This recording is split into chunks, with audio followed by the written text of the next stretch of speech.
Hello and welcome. We are live across the Decentraland socials for this very special tour this evening, this morning, this lunchtime, wherever you are in the world. I'm Bae Wagner. I'm one of the producers here at Decentraland, and I'm also an art curator for exhibitions across various networks and virtual worlds.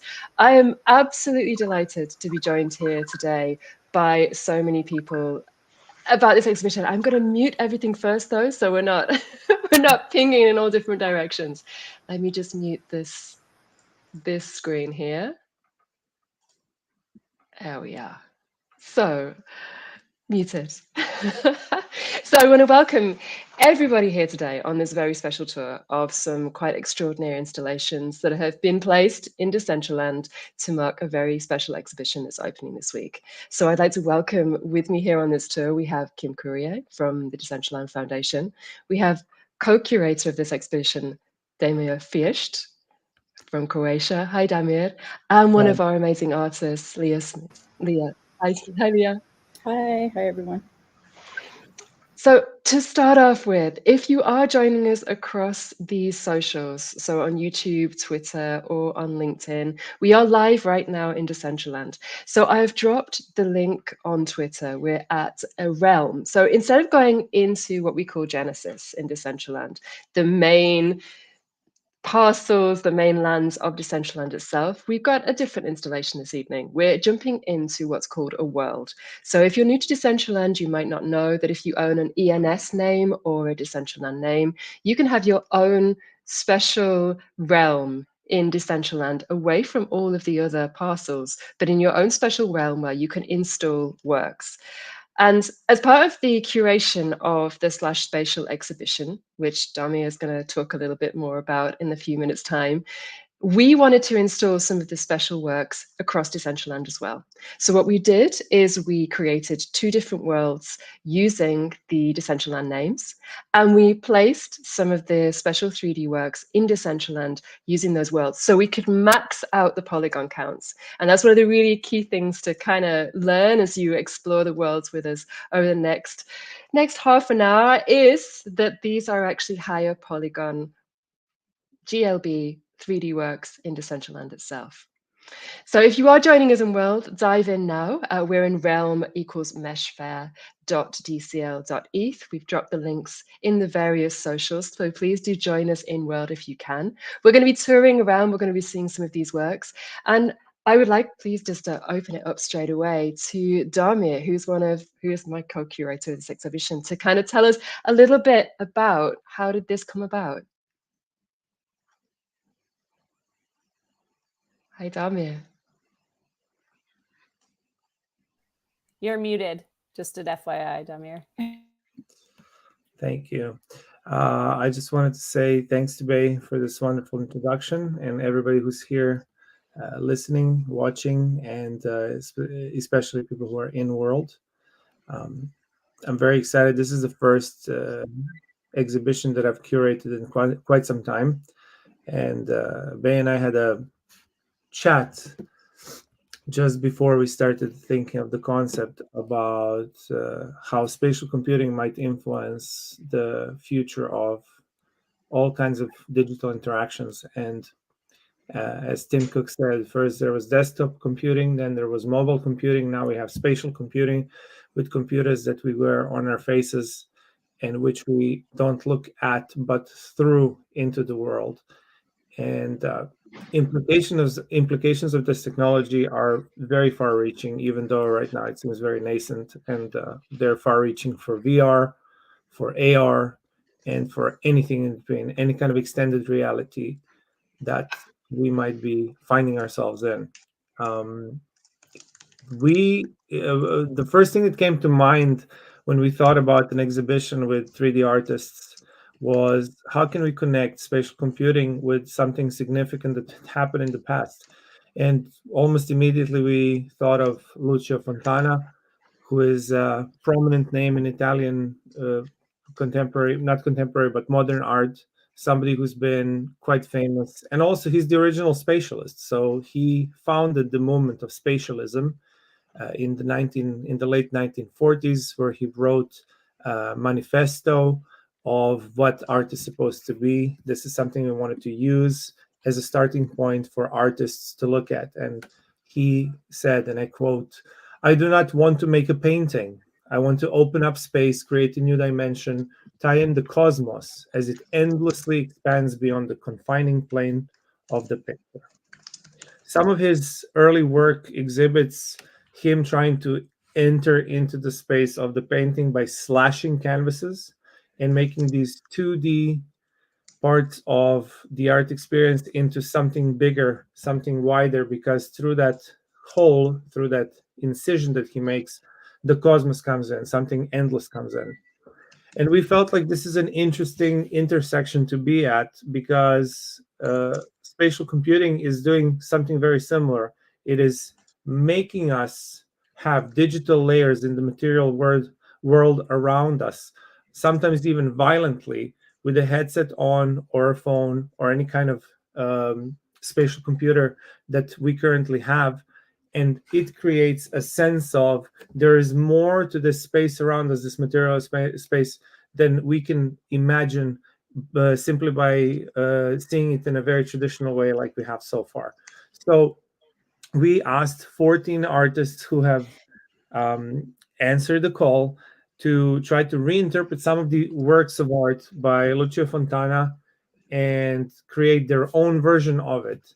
And thinking about how spatial computing is basically something that we have never had before in the history of technology and humanity, it's very much a paradigm shift.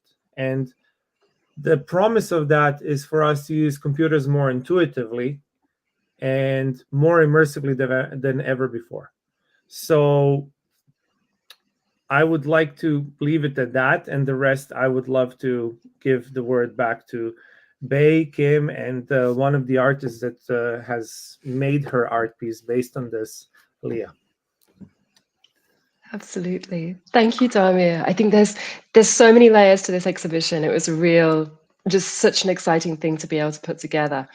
I do want to mention, if you are in World with us right now, we're at the Realm meshfair.dcl.eth.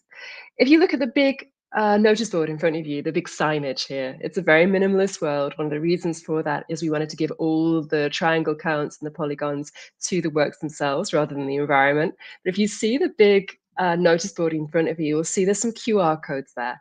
I would really encourage you, if you're going to do the tour with us in World, have the tour in your room as well. So if you scan these QR codes with your mobile phone, you will have these works appear in front of you in your room as well as in World with you at the same time. So I'd really urge you to try. So we're going to walk over first to Leah Smithson's work. Okay, I Leah, feel like as I we're didn't know walking this. over- This is so exciting. Now I'm Yeah, like it's a pulling scan. it up.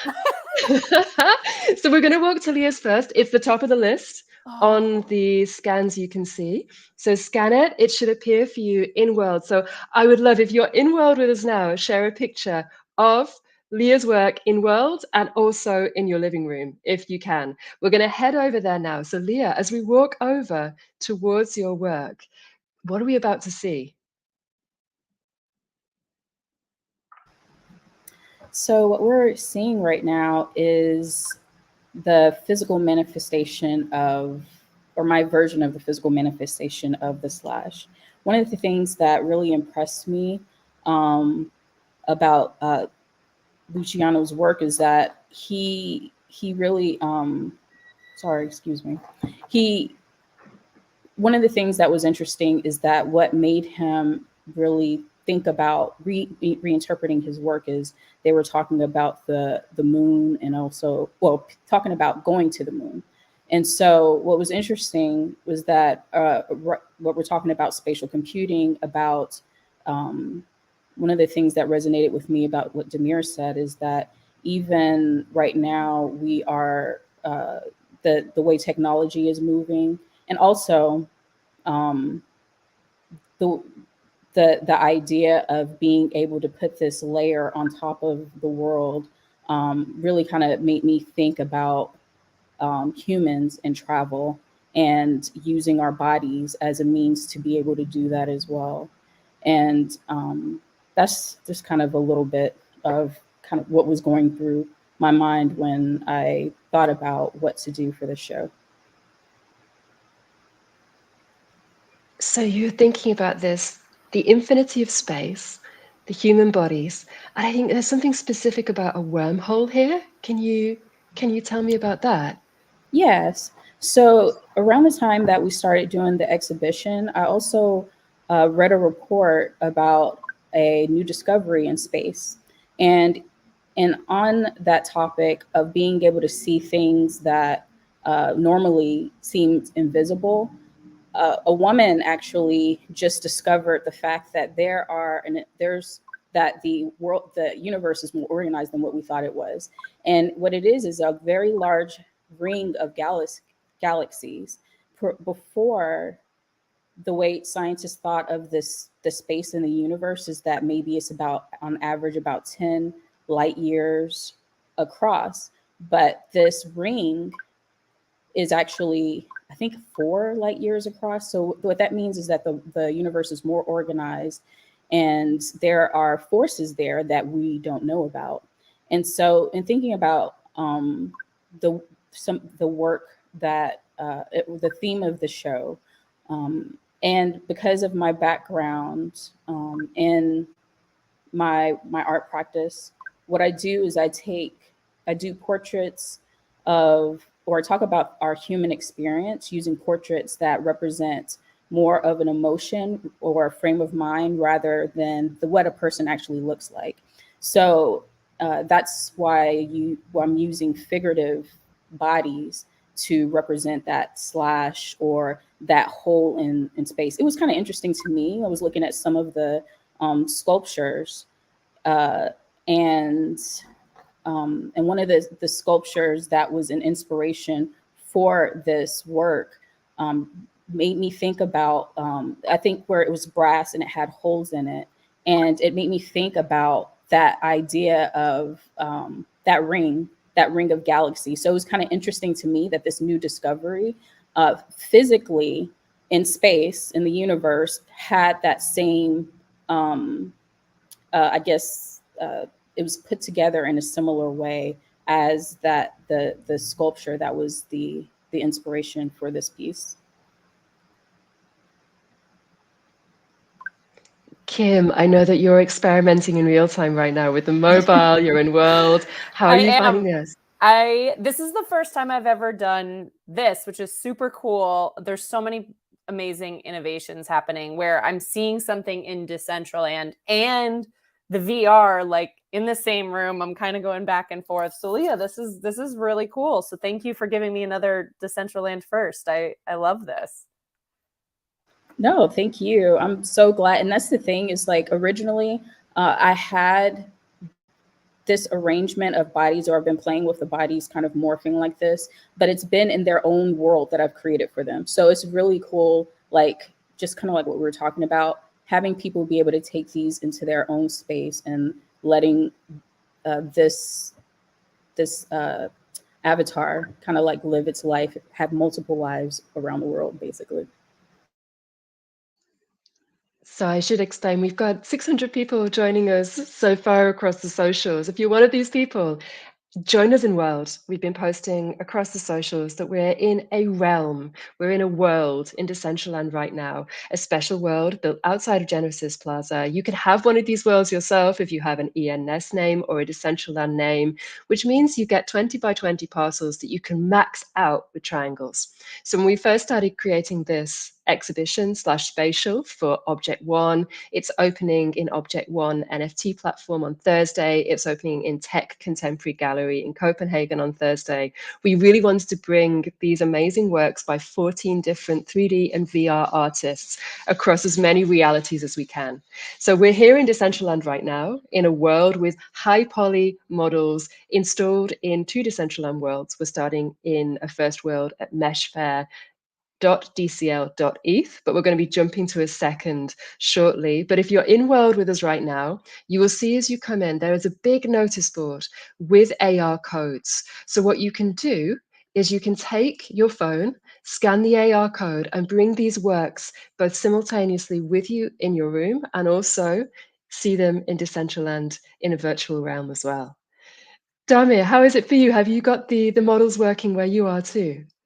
Are you seeing Leah in both dimensions? Yeah. One of the things that was interesting when we were thinking through how to curate and represent the works was basically now when you're curating an artwork in this kind of space, it's 4 times or even 5 times more the work, because first of all we have a 2D digital screen experience, which happens when you look at an NFT on any screen that you do on in a web browser or on your phone when you're like going through the objkt.one site. Then we have a virtual world like Decentraland, where you can place the models and they have a certain amount of fidelity. The materials and the textures of them can be seen well.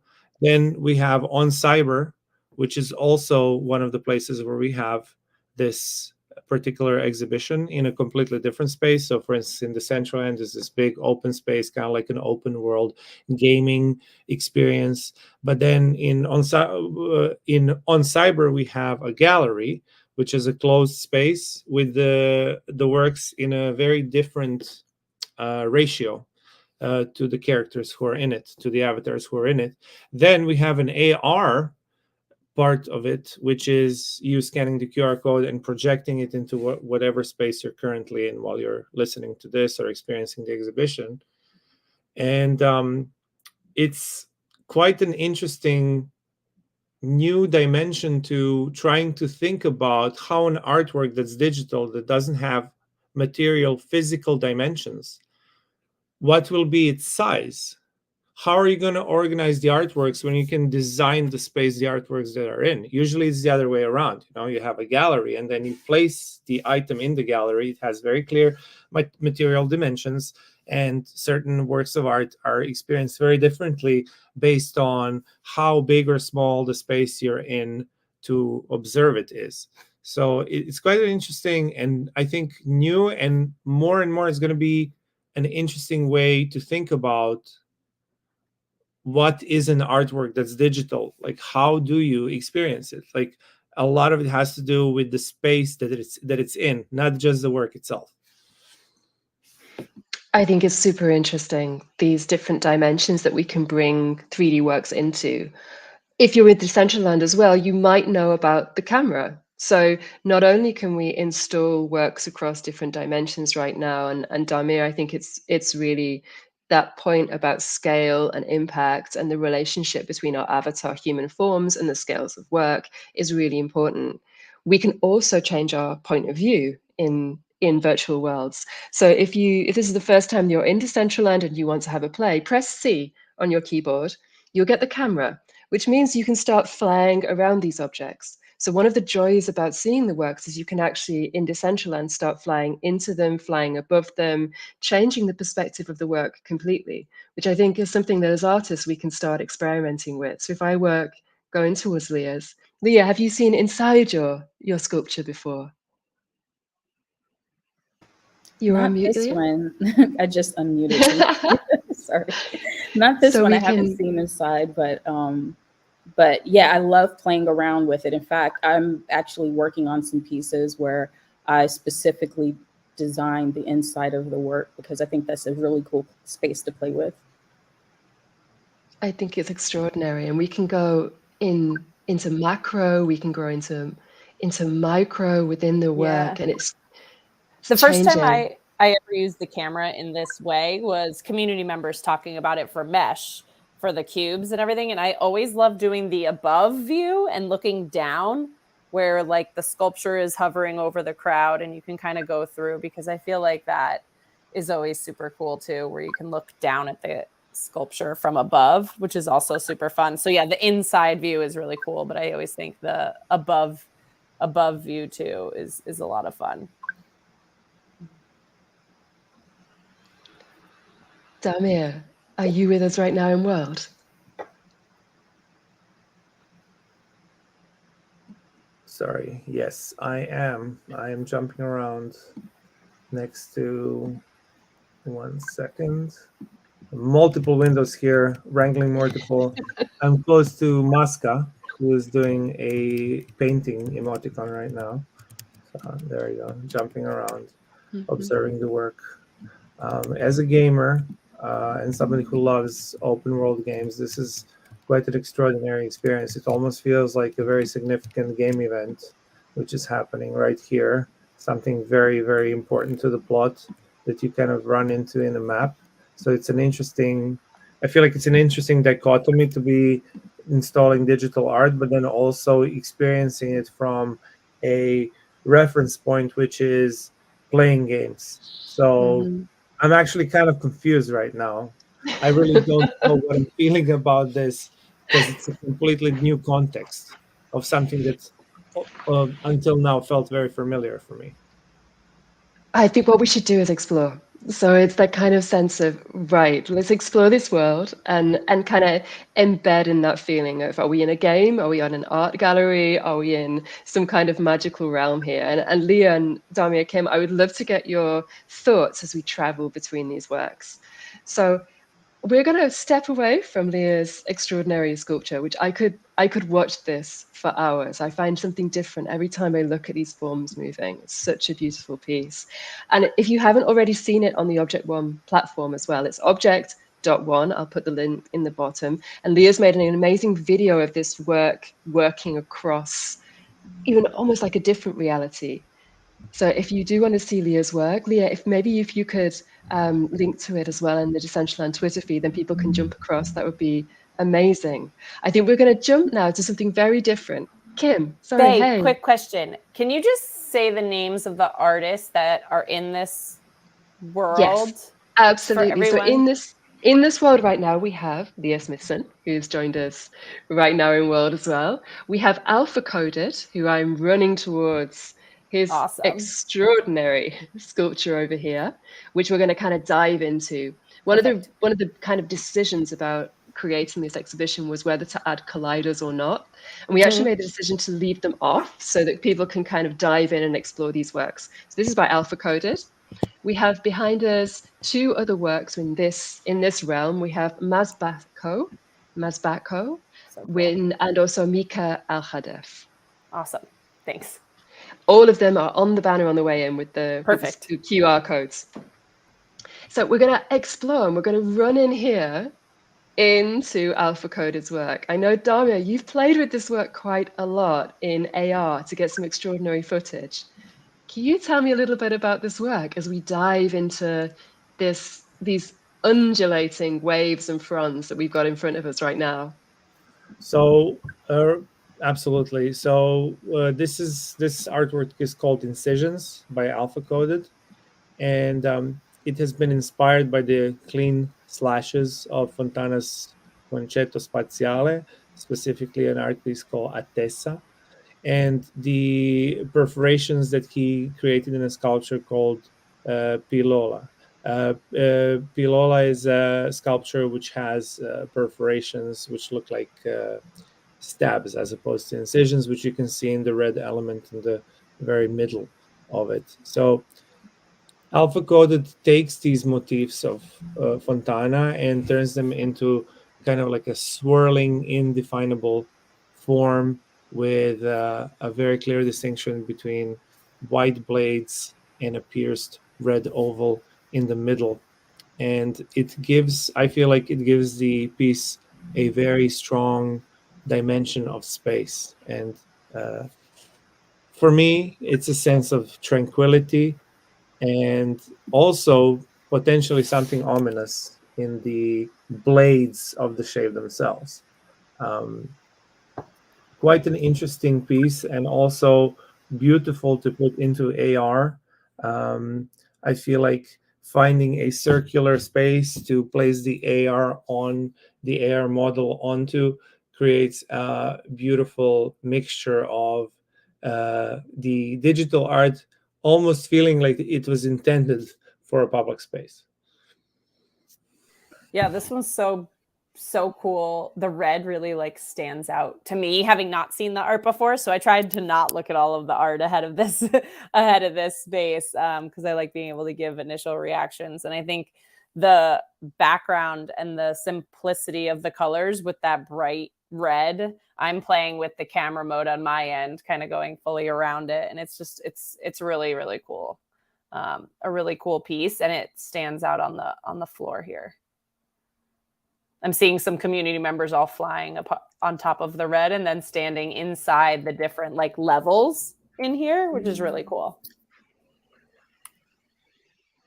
I'm gonna drop the AR codes as well in the Twitter thread for this presentation. So if you don't want to be running back between the big notice board at the front and want the AR to scan this in your room at the same time, anyone joining us, we're live in meshfair.dcl.eth, one of the Decentraland worlds. We're going to be jumping to another shortly when we've taken a quick tour of all these works. But if you do want to see these works as AR pieces in your own living room right now, we are adding the QR codes as well in the Twitter thread for you. So if you're listening in, I'm going to be dropping them in the thread for you now. So this is the code for Alpha Coded. Leah, how are you finding this piece, Incisions by Alpha Coded in World? I love it. I feel like there's so many artists have come to so many different conclusions after being inspired by Fontana's work. And I apologize for massacring his name earlier. I don't know what's going on. But anyhow, I love this work. I think it's beautiful. And honestly, seeing it in world, being able to walk through it and under it, I really get even a deeper appreciation for the movement of this piece. It's beautiful. Bae, I am seeing some other people from the project looking to join us. So if that's okay, I will send them the link as well to have more come up on stage as we explore. Dami, I think something we've talked about a lot about this and in putting these works across different worlds is just how different each of the works looks in different environments. And yeah, your thoughts on that, because you've been placing this work by Alpha Code in different places. Yeah, so earlier, as I was saying, seeing that we have some new people joining, we essentially have 5 points of entry into this exhibition. So we have consuming it on a screen. Oh, this is my Spatial Computing MacBook doing some emotes. So effectively, the traditional way of consuming digital art would be through a screen. This would either be through a screen in a gallery or a monitor on your computer or on your phone. Then we also have the virtual presentation that we're currently in, the AR presentation, and then also finally there's a AR component to it. Actually, there's another one. There's also screens in a gallery. So instead of enjoying the artwork in your own home or on your own screen, you can come to a gallery where we also have a showing of that artwork curated by the technicians and the curators of the actual physical space where art is usually exhibited in. But then also we have the AR part of it. So augmented reality is a very interesting concept to me, and I've been personally involved in it for quite a number of years because it feels like something that should already exist. It feels like something that, according to the technology we have, should be even more a part of our lives, in the same way that social media, when it came out, became very quickly a completely new dimension of interaction between humans. Personally, my thesis on why AR is not something that is so widely spread is because we currently don't have a way for multiple people to join the same experience in the physical space. So effectively, because all of us are looking at something through our own device and we can't really interact with it so that other people can see it too, there's something lost there. There's something very isolating and individualistic about it, which I feel makes both the people who experience it and the people who are around the person who experiences it slightly uncomfortable.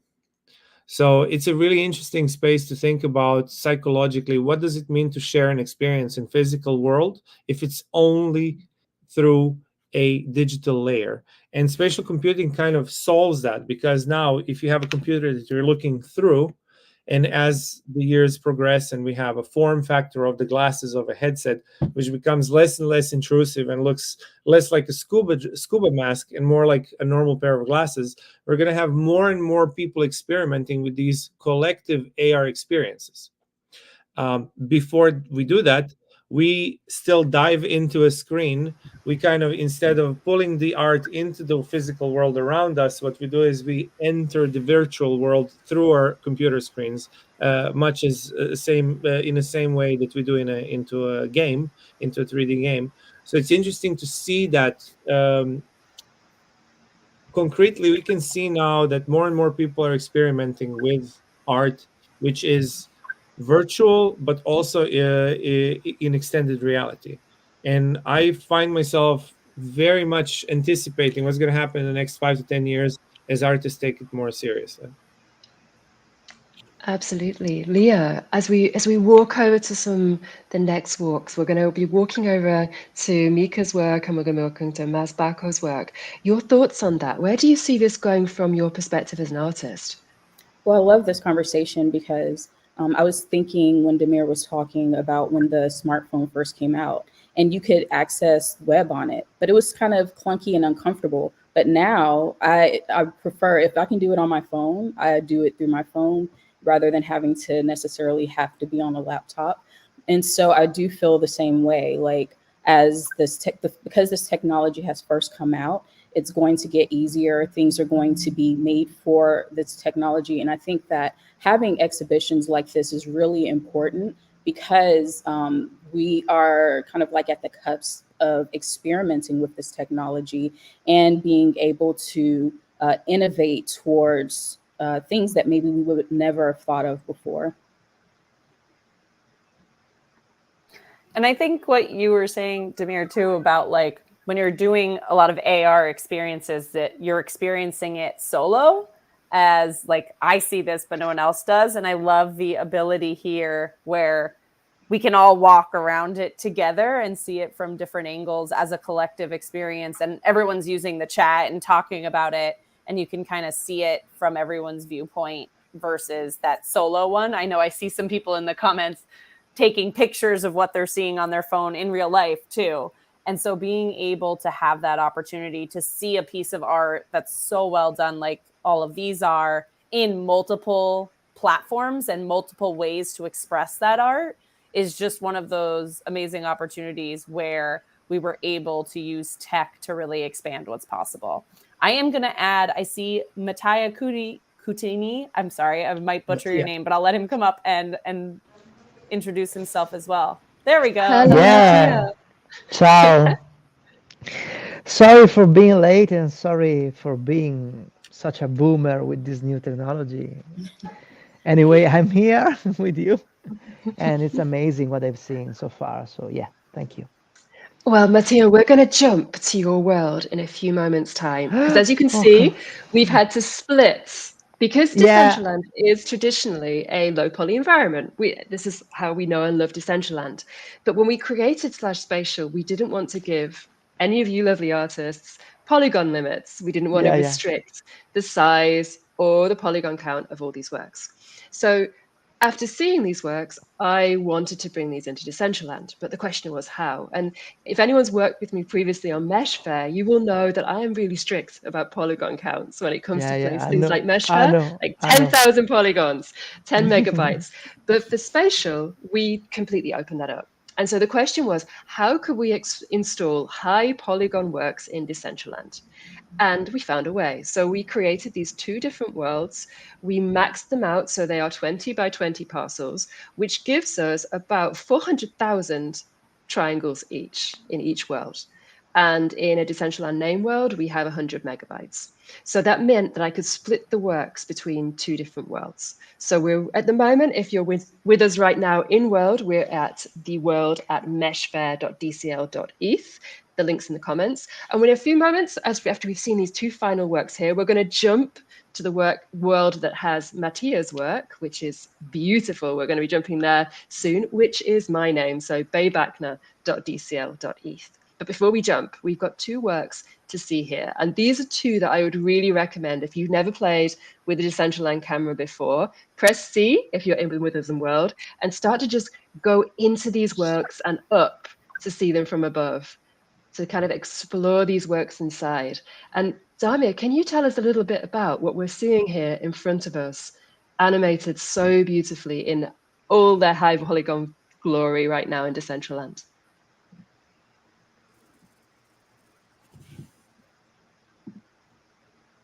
Absolutely. One moment. I'm having a little bit of technical difficulties because I'm on a laptop, so I have multiple windows open. So 1 sec. Yeah. So, Bay, can you tell us a little bit? Can you tell us who this artist is? This is Masbako.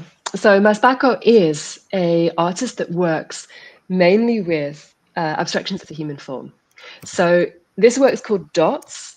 It is inspired by how Fontana used poetry and conceptual art to provide access to another space. So this access to this space is literally being performed right now by this beautiful avatar that we have in front of us.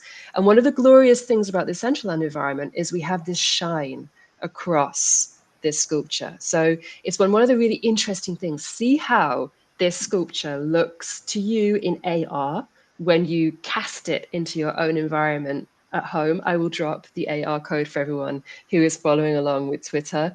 Have a look then and compare it to how it looks in world, because you can see that these PBR materials really perform differently in different environments. So Masbasco's created this as a horizontal gash in the Natura sculptures by Fontana. He believes that that's the physical trace of a movement. So for him, this sculpture is actually performing that movement. It's creating that gash movement to cut through our dimension into other dimensions and time. Yeah, one interesting component of this art piece, the way it was envisioned, was also sound and the sense of presence and absence that the sound brings into it. But it's not something that we can, at this point, install to the fidelity of the artist's vision. So it's very interesting to kind of see what some of the limitations of us trying to create a multi-dimensional 3D exhibition is, when there's also a sound component involved. So it's also something worth thinking about in the future. Like, is there an area or a field of sound that you experience when you get closer to the art piece itself? Are there different sizes and different parts of the artwork that you are supposed to experience by exploring, literally walking through it or around it? So these are some of the questions that still are unanswered. And currently, I really don't know how to solve them. But the cool thing is we don't actually need to solve them yet. We just need to allow for them to be a space where we can try things out. Bay, I think one of the things that could be cool here too is seeing how these different art pieces look in the different skybox times. I think that's an awesome idea. So yeah, new people in world, click the circle where your face should be in the top right-hand corner, and you get your settings. So if you click in settings, you will see that normally when you come into Decentraland, it's clicked onto a dynamic skybox. You can disable that and you can choose which time you want in world. I usually go for sunrise or sunset for my own pictures of the artworks. Same. So I sent, yeah. So now, 6 o'clock-ish, 5:30 for the early sunsets in Decentraland, or kind of early in the morning, So 5 o'clock. golden hour is called. Yeah, the golden hour, exactly, golden hour in Decentraland. So we can jump back in and see how that's changed our perspective on the pieces. I know when I started working in Decentraland as a visual artist, this freaked me out. I likened it to having to hang my artworks in a nightclub, that I didn't know how, as a visual artist, I could cope with not being able to control the lighting conditions. And then suddenly I kind of got that as something I can play with. Leah, I see you nodding.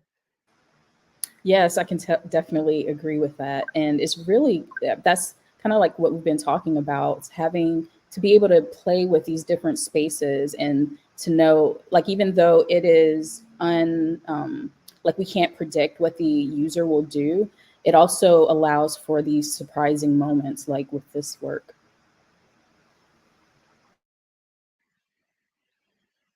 Totally. Mattia.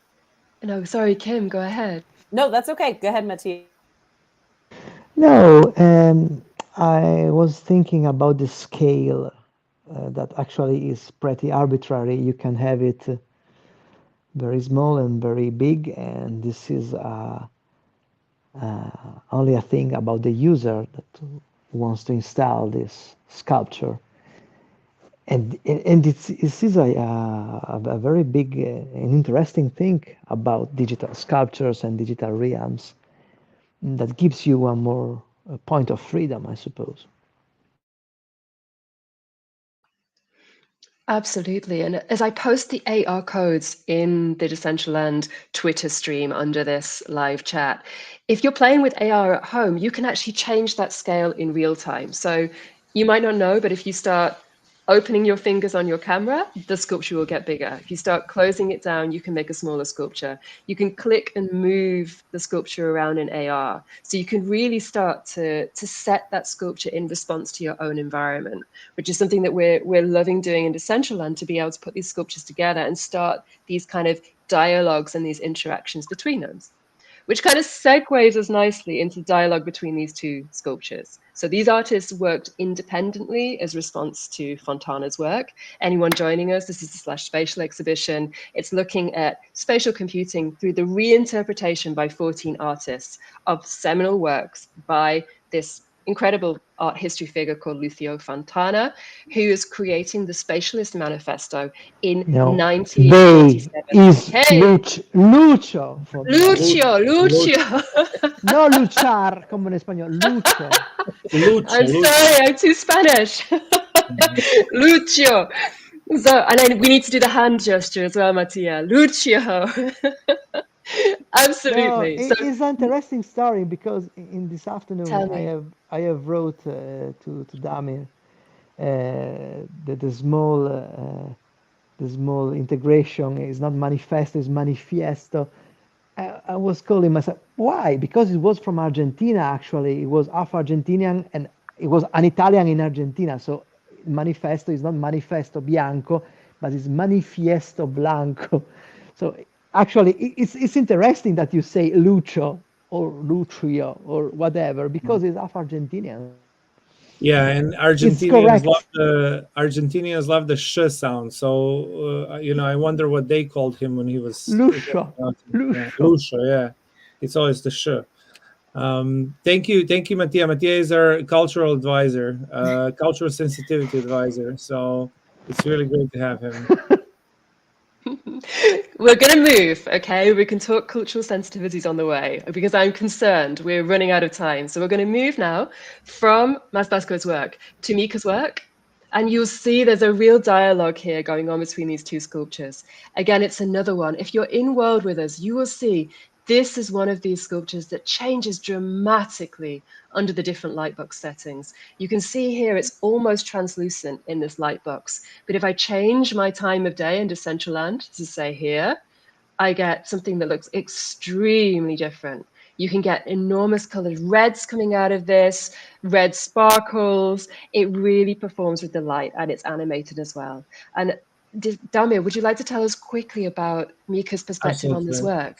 So Mika or Micah, he had a very interesting process of creating his artwork. So what he refers to is the Fontana's proclamation that he created an infinite dimension. And what Mika does is he does glitch art, where he uses a process of distortion and then reconstituting things through the distortion. So he takes the 3D model, turns it into raw data, RAW data, modifies it, then converts it back towards the original.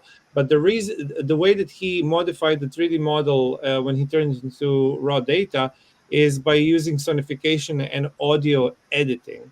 So basically, he takes the 3D model, turns it into sound, changes the sound through a process of actively working with the sound, and then takes the result back into a 3D model. So in a way, we can see the whole journey of using something which is graphics, turning it into sound, and then moving it back into the realm of graphics. Yeah, if I can add something about this, I have read something, and actually it's easier to do this with audio because audio accepts everything. So that's the real point. It's an interesting tool because you can put everything inside it, and then for the reconstruction, I suppose there's a lot of work. I should just say as well, we've broken worlds, which is awesome. I actually warned a lot of people joining us that this is completely new. We have never brought this many people together in a Decentraland world before, live streaming across multiple tabs. And so I really enjoyed how we're talking about glitch with Mika's work, and suddenly the whole world started glitching. Because I think we've just got too many people in my Decentraland world, which gives us a good opportunity right now to jump to a second world. So if you're in world with us right now, we're going to be jumping between meshfair.dcl.eth to myname.dcl.eth, all one word. So it is just decentraland.org/play/realm equals baybachner.dcl.eth, because that means we can see Mattia's work in situ. And hopefully we're going to lose some of you, so we're not going to glitch out the next world. So get there very quickly if you can to see everything in situ. So I'm going to post a link in world right now, but if you can just change, you can just change it manually, or I can just do the change realm equals bay.bachner. I'm going to copy that and post it in for you all as a link in the chat. But I think it's a kind of a glitchy. Thank you, Elvira. Elvira's already posted it there. So if you can, jump across to us into our next realm, which is Experiencing glitches is not a bug, it's a feature of this exhibition. It's absolutely a feature. Very good explanation. I also wanted to say, like, I think of it as like glitter and the glitz in here. It looks so cool with the sparkling. It reminds me of like one of those really fancy dresses with like a dark black red sequence on it, where like when you turn, the lighting is so different. So I just think it's such a beautiful piece in world, for sure. It's really cool. Looking forward to jumping into the next one. Yeah. So if you're jumping and joining I'm us, here. You can see the list of artists to your left on the Scan Me for AR billboard. If this is the first time you've jumped in with us, we are both viewing the works in world and also in your living room by scanning those AR codes with your mobile phone. So you can see we've got Alex Atkinson's work here, Metageist, Mattia Cutini, and Pearl Hyacinth. So if you have your phone handy, scan this. Mattia, we're going to walk straight over to your work. And if you could tell us. I'm already there. You're already there. With my avatar, incredibly. So I suppose Excellent. that something is happening. So I am looking at it with these clouds beyond the back. And yeah, it's another case of different scales, because this actually is not real in many ways, because talking with Damir at the very first beginning of this exhibition, I've told him, and I told also to Bay, the only thing that I can do with Fontana artwork is explaining how to do it, because I'm Italian, so I have a pressure upon me to explain these things. But well, playing around with technology and stuff like this happened that at a certain point I told myself, no, I will not do and how to explain Fontana. I will fix a Fontana. So you can see a stitched Fontana, a hand-sewn Fontana.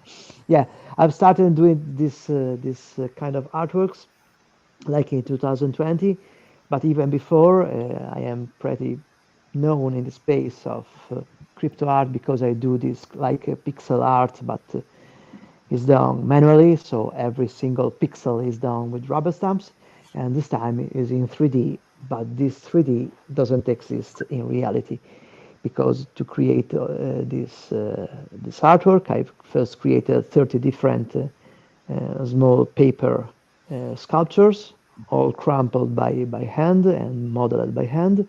Then I have made pictures of them, and then I put in AI. So it's actually a fontana for me. Is a concetto spaziale, but fixed by Matteo Cottini somehow, and is there's not a real cut because you don't need a cut because you are in a 3D realm, so you can go on the back and you can see on the back because there is not an actually dimension.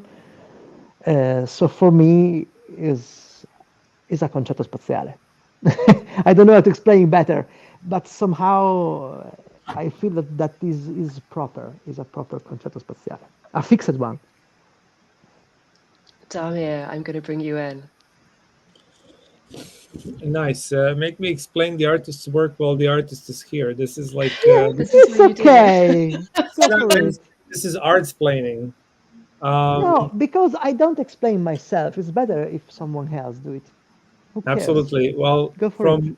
from how I feel, this is a very interesting approach. It's very visceral because, as you said, like, you know, the algorithm is actually you painstakingly placing every pixel, every piece of the form into a certain pattern, and then physically using it, crumpling it up, and then using photogrammetry, 3D scanning it, and then placing it into a digital environment. The thing that I find interesting about this piece, something that speaks to me, is how it's positioned. So I love the fact that if you look at it from straight on, it feels like a rhombic shape with a big gash in the middle. So depending on where you stand, if you stand in front of it or on the side, you realize that it's not a gash. It's not an incision. It's actually almost like a relief, almost like a small mountainous form in the very middle, which can really change. Again, it changes really interestingly based on how big it is. So if you were to take that piece and expand it and turn it into a relief, it almost feels like a piece of like a continent in the same. You know what? It happened that at a certain point when I was creating my artworks, even the optical ones, even before crypto art, people said me, "Oh, when I look at your stuff, I find myself in another place. I find myself like I was jumping inside of it." And this ignited me my ideas. So when I start to do this, it's like something happened between me and between the viewer, and this is expanded because of the viewer, because I wasn't able to do maps at doing this mountain, do stuff like this. And it's also interesting in this piece in the browser actually, or in objkt.one, whatever you want, because it auto rotates, and sometimes you feel, oh, I am looking at it forward or background. If you stare at it, it's like becoming like something that you are like talking with yourself. At a certain point, you cannot understand if it's you or someone else. It's the same thing, but looking at a 3D form. And actually, I was not searching for this, but it happened, and I'm happy for this. Leah, can I bring you in here as well on your response to this piece? Yes, I think it's very beautiful, and I love hearing hearing more about the piece and learning more about the piece. One of the things that impresses me too is that the surface doesn't look like it has like a, I don't know, to me the way it's reading from my computer in this world is like it has almost like a translucency to it, even though that may not be there. But I think that it's a really beautiful work, and it seems, and I love looking at even the texture of the movement of the crumple, and in addition to the pixels and the way everything is put together, it's gorgeous. So I should say we've broken 1,600 people joining us for this live tour across the socials right now. So if you are one of those people joining us and you haven't yet jumped into Decentraland in the world, you can see the link down below me. Do jump in. We have only 5 minutes left, so you just got 5 minutes to join us in world to see these pieces installed in Decentraland. If you haven't got the backstory, this is all part of the slash-spatial exhibition, which is a new exhibition that's opening this week at objkt.one, the NFT platform, on Thursday. It is also opening at Pet Contemporary Gallery in Copenhagen and across virtual realities. So we have both AR works that you can access with your mobile phone, just scan the works on the outside of the Decentraland space, or join us in On Cyber, Hyperfy, and obviously, most importantly for me as a Decentraland community member, Decentraland. We've installed these high polygon works in 2 Decentraland worlds. They're going to be here all week during this exhibition for you to explore, to interact with, and just really enjoy these pieces, both in Decentraland and in your own living room using AR. Dammit, we've probably got time to see one more work before we close this. I would recommend for everyone to check them all out on objkt.one. But for you, which work should we finish with on our special tour right now? Let's check Untitled XYZ.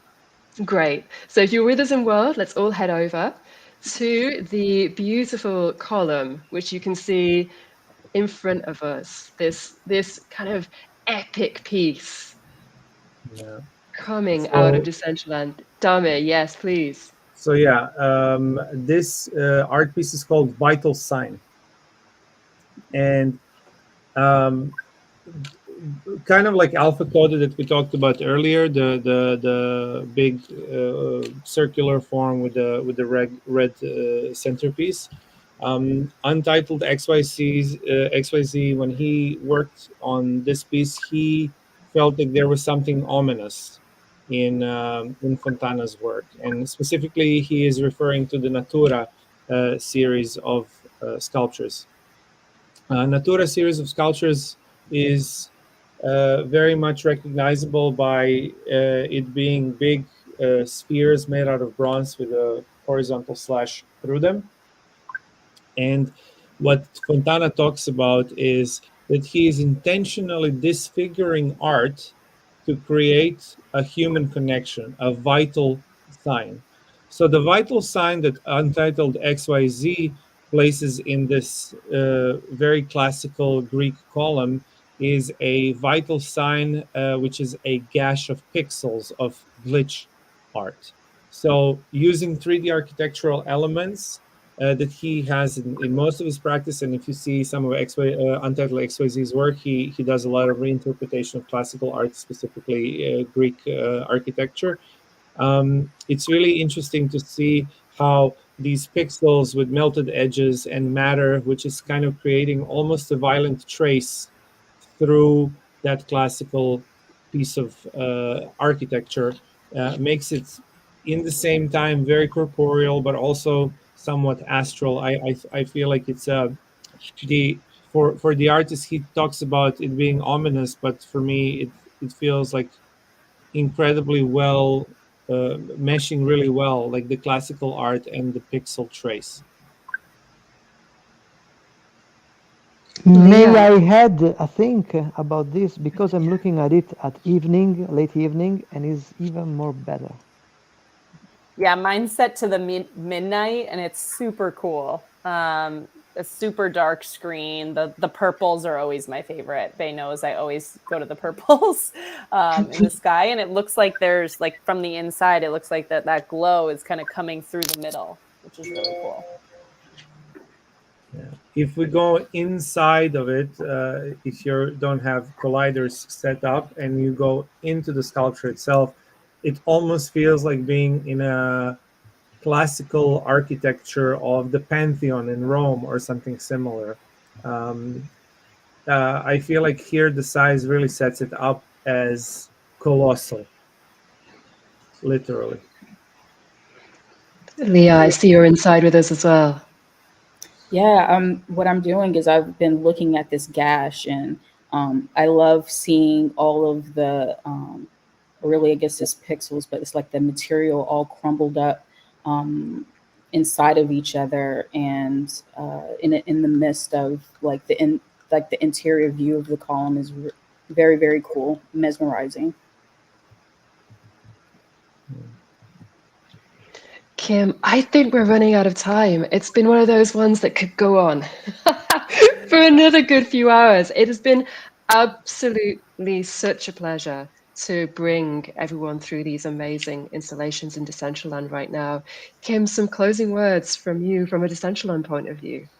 Yeah, I mean, just thank you to you and Damir for doing this and curating such an amazing lineup of work. As we said, this is something unique that we haven't tried in Decentraland before, bringing in super high poly, pairing it with that AR experience, with the collaboration at Object, on Cyber Hyperfy, like having it in so many different spaces is something I love, just being able to show how the artist's creativity can come to life in so many ways. So really appreciate all of the artists sharing their work with us in our community. I know everyone, I've been watching the chat and talking to everyone. They're really loving this. So we appreciate you sharing your amazing creativity and innovation with us. And for anyone that's listening, if you enjoyed this on our YouTube, you can watch the Mesh Fair art tours that we did as well. I think it has a similar feel to exploring virtual experiences in world, but just thank you all for hosting and for letting us be a part of it. We appreciate it. Before we go, Bay and myself, we're going to be in Copenhagen. We're flying into Copenhagen on Thursday for the actual physical exhibition. So this would be our 5th way of experiencing it in an actual physical gallery, which has deployed beautiful high definition screens. So I think it would be really cool if somebody who doesn't know that we're doing it physically, who might be from Copenhagen or from Scandinavia, to drop by and say hi and experience it with us physically in Denmark in 2 days' time. That's a great shout. Anyone Decentraland is out there. Join us in Copenhagen and we'll have a IRL Decentraland meetup in the gallery. We will share the links with everybody. It's Tech Contemporary in Copenhagen. It's starting at 6 p.m. on the 25th on Thursday night. So it would be amazing to start getting this in world as well as in world in Decentraland. So thank you so much, everyone that's joined us tonight. Thank you to our 14 artists that made this possible. Thank you to Kika Nikolela at objkt.one, who did such an amazing job of bringing this concept together with Damir and I. Thank you, everybody. And I hope you've enjoyed this. Do send us pictures of the AR in your living rooms. And thank you so much for being a part of it. Kim, massive shout out to Decentraland, as always. Thank you, everybody. Thank you. Thank you, everyone. Bye, everyone.